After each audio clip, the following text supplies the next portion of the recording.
VIP protection is a growing industry in South Africa, and a new report by Gareth van Onselen on behalf of the Institute of Race Relations reveals the money spent on protecting South Africa's powerful runs into billions. In the report, titled South Africa's Secret Police, van Onselen delves into the clandestine world of close protection. He joins us now on Newsday.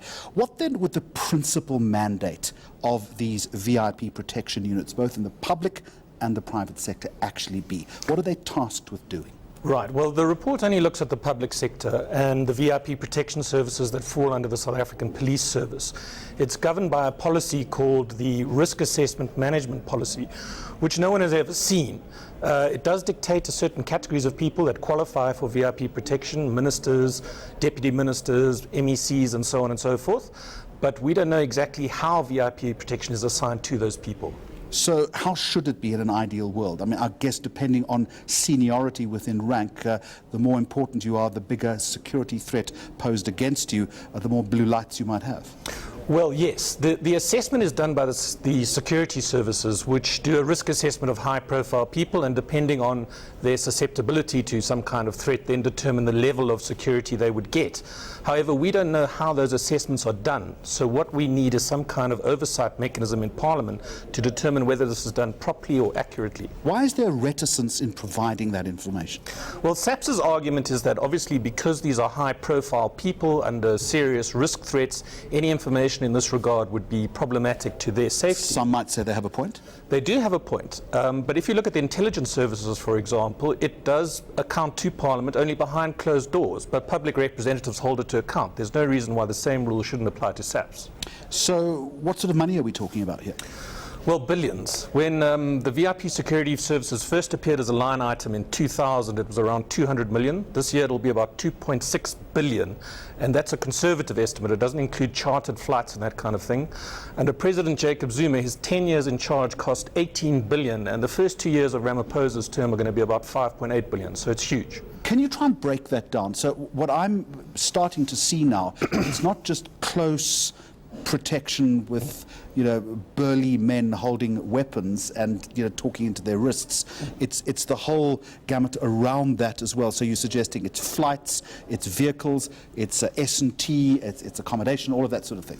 Correct. There are 4 units that govern VIP protection. There is something called the VIP Protection Services, which is basically those guards who accompany VIPs around. There's another unit called Static and Mobile Security, which are those guards housed at residences or offices that are where VIPs work or stay. Those 2 are the primary units responsible for it. But then there's the 21 Squadron run by the Defence Force, which is responsible for VIP flights, and of course the State Security Services, which does risk assessment. So there are a whole wide range of different entities involved in VIP protection, and none of them report in any consolidated fashion. Are you suggesting that there is a hint of impropriety and possible malfeasance here, or is this simply a case of something which is snowballing out of control? Well, there are questions about the VIP security outcomes. For example, in 2014, they told Parliament via their annual report that there were no security breaches. But we know, and he has publicly stated, the President, that he was poisoned. So these 2 things can't both be true. Either the President is lying or the VIP security services are. But the lack of oversight means these kind of obfuscatory or inaccurate comments are not properly interrogated. What would constitute good oversight in this respect then?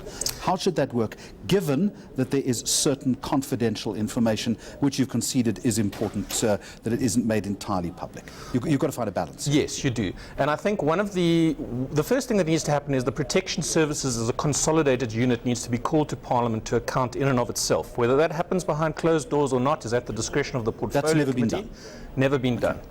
They do report via the general SAPS commissioner, but they haven't as a unit been properly interrogated. And secondly, they need to properly set out their outcomes in their annual reports, which are just sporadic and haphazard and not properly reported on. What about those who are being protected? I suppose it would not be in their interests to make any kind of, or create any sort of momentum in this respect.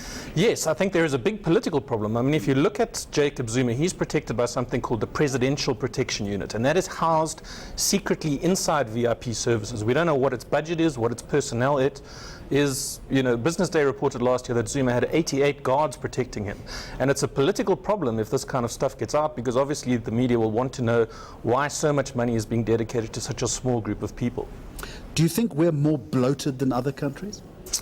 I'm not sure how it compares to international comparisons. I do think that the proportion of VIP security guards to a VIP, which is around 4.4 as an average, is way above the average South African citizen, which has 350 average policemen to one South African citizen. So these people are being protected, this elite, at an enormous cost, and far more safely and securely than the average South African is. So you talk about this being very opaque, about it all operating in secret.